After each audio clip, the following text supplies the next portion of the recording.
Hey, welcome to my show, Constructing Different Figures with Michael Andrews. There are a few things we need to go over before we get started, so follow me.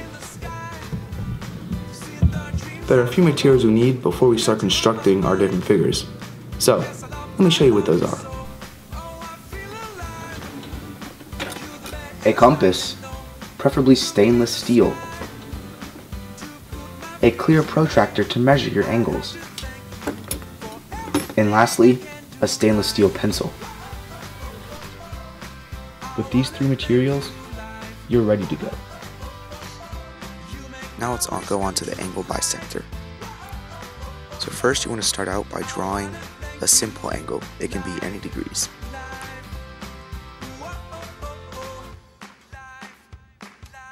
Once you draw your angle, you want to put your compass on the vertex of the angle and draw a swoop that intersects on both legs of the angle. Now put the tip of your compass on where the intersection is, draw a little swoop, put on the other intersection and draw another swoop. Now make sure it's clear enough. Now you have 2 points, so you can grab your ruler and you want to just draw a line through the vertex of your angle through the X up top. And now you have 2 congruent angles, and that's how you construct the angle bisector. Now onto the perpendicular bisector. You want to start out by drawing a line of any length.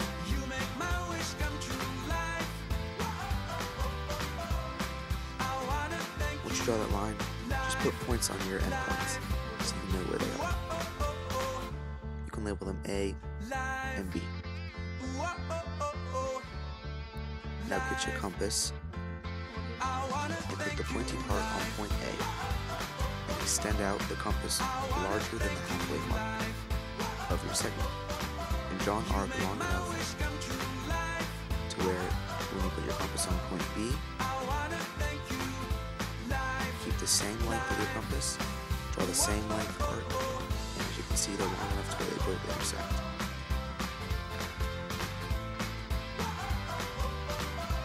Now take your ruler, line it up with the 2 points, and you can draw your perpendicular bisector.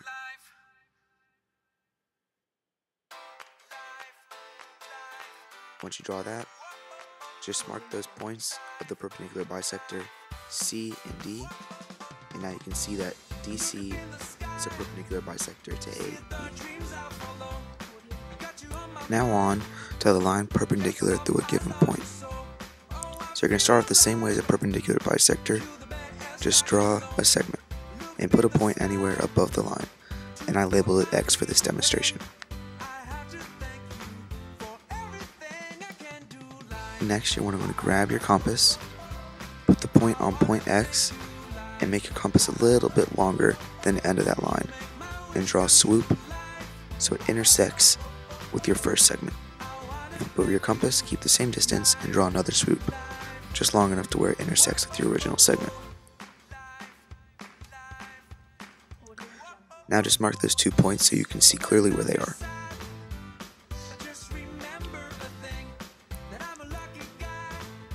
Now take your compass, any length, preferably a little bit larger, and you're going to want to draw an arc. Now same length, just flip your compass, put it on the same point on the opposite side, and draw another arc. Now as you can see, you have 2 points, point X and the point down there that you drew with the 2 X's. Put your ruler down and draw your perpendicular bisector through a given point. Just mark it. That's how you draw perpendicular bisector through a given point. Here's how you copy a triangle. First, you want to start off by drawing any size triangle.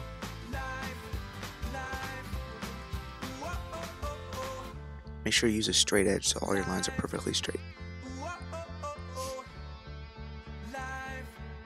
Now once you draw your triangle, you want to draw another line which needs to be longer than all sides of your triangle. Now you want to measure one side of your triangle with your compass and keep the same distance and just draw a little line on your new segment that you drew. Now go to another side of your triangle, measure that distance, go back to the end point of your segment and draw another little line, keeping the same distance as before. Now measure your third line, and you're going to want to draw this one from the first point you made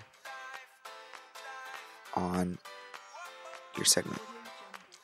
Now make sure you draw your lines long enough here. I messed up a little bit, so I had to remeasure the one side and just draw my line a little bit longer so I can make an intersection. Now as you can see, you have 3 little intersections. So from the end point, you can draw that up to your first intersection up top, and then draw that down to the third intersection on the bottom of your first segment. Now you have 2 identical triangles. You can measure the angles, you can measure the distances. They're completely congruent. So that's how you copy a triangle. So here's how you inscribe an equilateral triangle inside of a circle. First, you want to start out just by drawing a circle with your compass.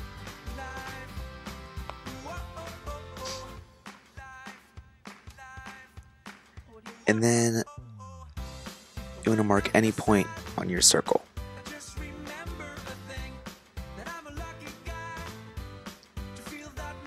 Now take your ruler and draw the diameter of the circle with that point through the center point to the opposite side of the circle.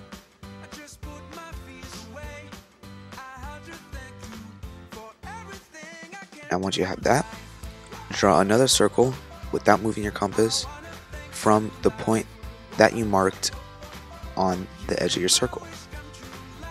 It'll go through the center point. So draw a circle around the radius of your original circle.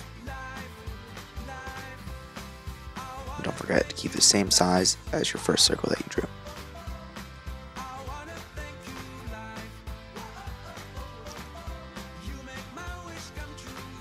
And once you have that, you can mark these points where all the intersections occur.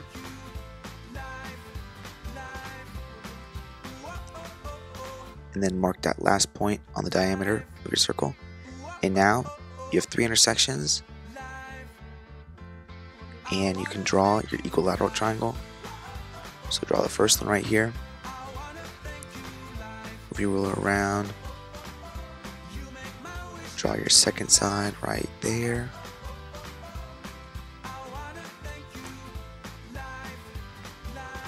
And draw your third side. And you can mark your congruency symbols right there. And that's how you draw an equilateral triangle inside of a circle.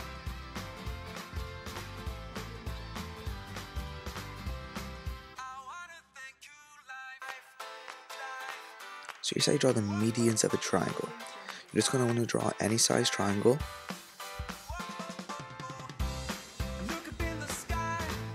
Now once complete, take your compass and take the perpendicular bisector of any side. I chose the base here, so we went over that in the second construction, so you can refer back to that. So just draw the perpendicular bisector here.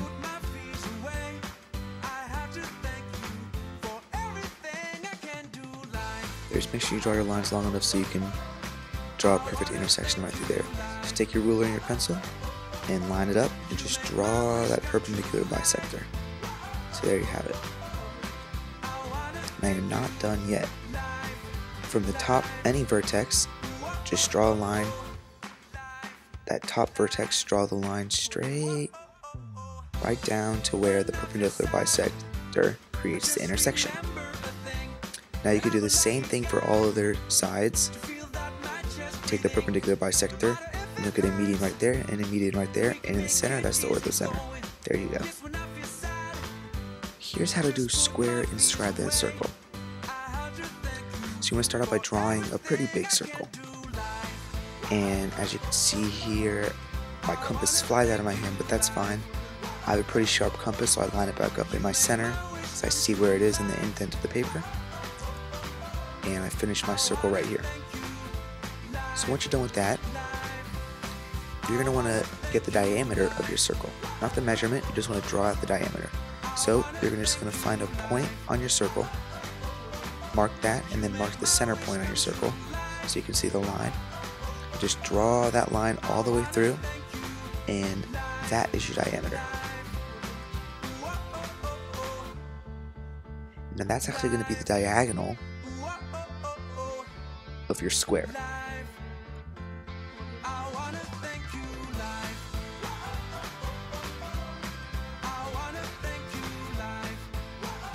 So now you want to take the perpendicular bisector of that line right there, the diameter. So when you take this, you're going to get a perfect perpendicular bisector going straight up and down through that right in the halfway mark. So you're going to get the other diagonal, and then you can connect all 4 dots and make a square. So as you can see, we're finishing up our last arc on the perpendicular bisector.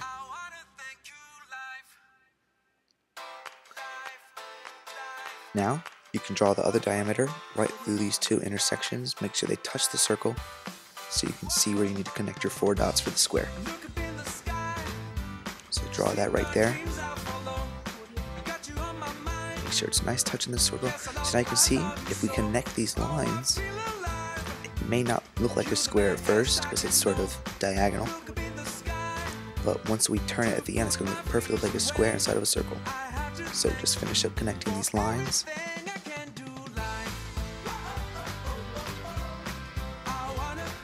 Now remember, all 4 sides of the square are congruent, so you gotta make sure you draw these lines perfect. So if you measure them, they're all perfect. So last line here, once you connect these 4 lines, you're going to take your pencil and you can mark all 4 sides congruent because it's a square. Now they're all right angles too, so mark those just so you can remember they're not drawing a rectangle or anything inside of the circle. Now if you turn it a little bit, you can actually see how it looks perfectly like a square inside of a circle. So that's how you construct a square inscribed in a circle. So here's how you do a circle inscribed inside of a triangle. So once again, just draw yourself a triangle here. I'm going to make it pretty big so the circle, you can actually see it fit inside of there. And you don't want to have to make your compass too small to where you can't draw your circle. So draw the triangle here. This one's pretty easy. So first step, you're just going to take the angle bisector of any angle on your triangle. So we went over that in the first construction segment that we made. So take the angle bisector, draw these 2 little arcs so you can see the 2 points of intersection. Draw that first one. There's the second one. And now take a ruler and just draw the angle bisector right through there. Make sure you bring it all the way to the opposite side of the triangle and connect it there. Now, for the second angle, you want to do the same thing. It can be any angle. Take the angle bisector. It can be a different distance, doesn't really matter. So take this angle bisector. You want to use the same distance on your compass, but it can be any angle.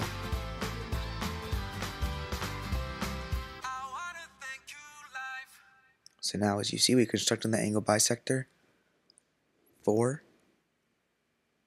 this second angle right here. Alright, now you can draw this line through. Now the reason you don't have to do it for the third angle is because once you have these 2, you just choose the shortest segment that's touching one of the sides of the triangle, and you want to put the pointy tip in the center and the pencil and line it up here to the perfect length that matches that segment and start drawing your circle. And as you can see, it just touches every side it's nice and perfect. Now you can do it for that third angle up there just to see that it actually touches every single one of the intersections and angle bisectors, but you don't have to. So once you draw the circle, perfect circle inscribed in a triangle right there.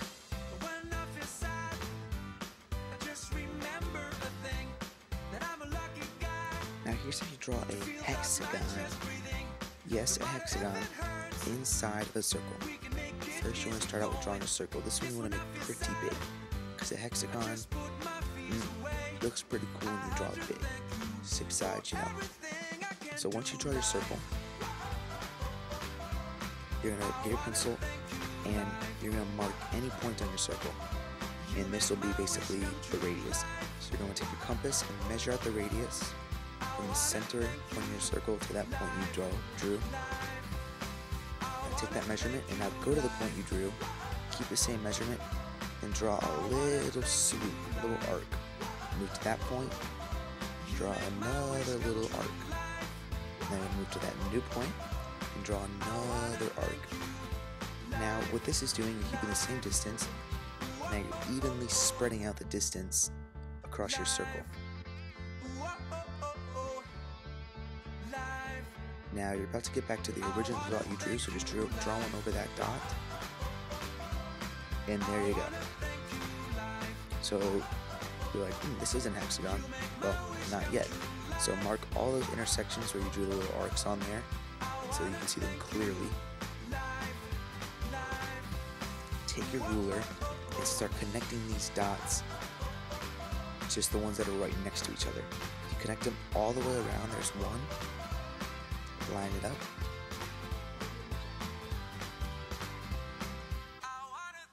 There's 2. Here's the 3rd one. And we're going to keep doing this until we get to the 6th one, and you'll have no arcs left. And it's going to be a perfect hexagon inscribed in a circle. You can measure everything on the hexagon all the same length. So you're on this last one here. And that's how you draw a hexagon inscribed in a circle.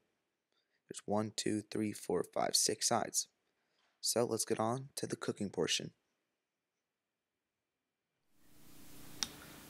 Once you finish constructing all your figures, you're going to get an oven pan. Spray your oven pan with some Pam.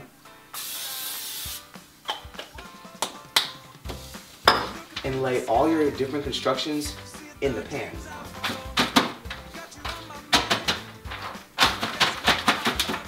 Now, put it in the oven for 25 minutes on 350 degrees Fahrenheit. If you want to add a little bit more flavor to your construction meal, follow me.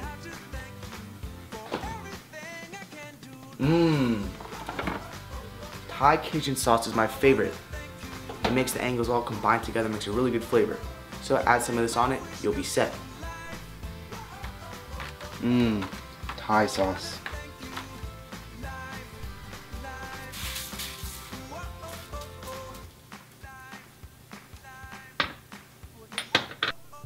Lastly, you want to mix it all together for the perfect consistency, like this.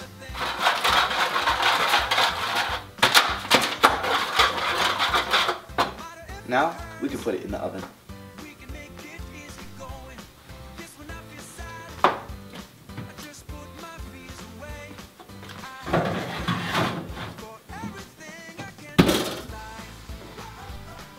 Don't forget, make your oven 350 degrees Fahrenheit, and you can start.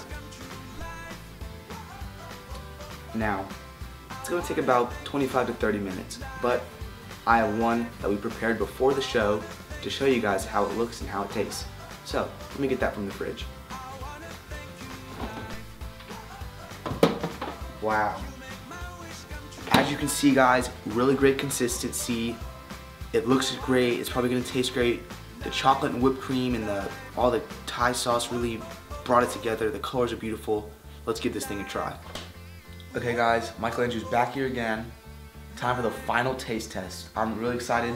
I think you guys are too. So let me give myself a little piece here.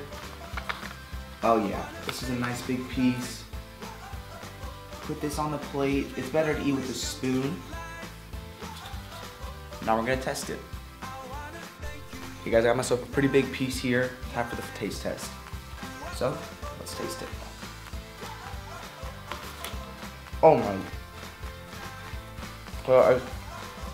It's a little bit papery, a little bit too much Thai sauce. It sort of tastes like an unparalleled parallelogram. Not too good, but Really good protein. Hope you guys enjoy. Next week, we're gonna be making Angle milkshake. So tune in. Thanks for watching.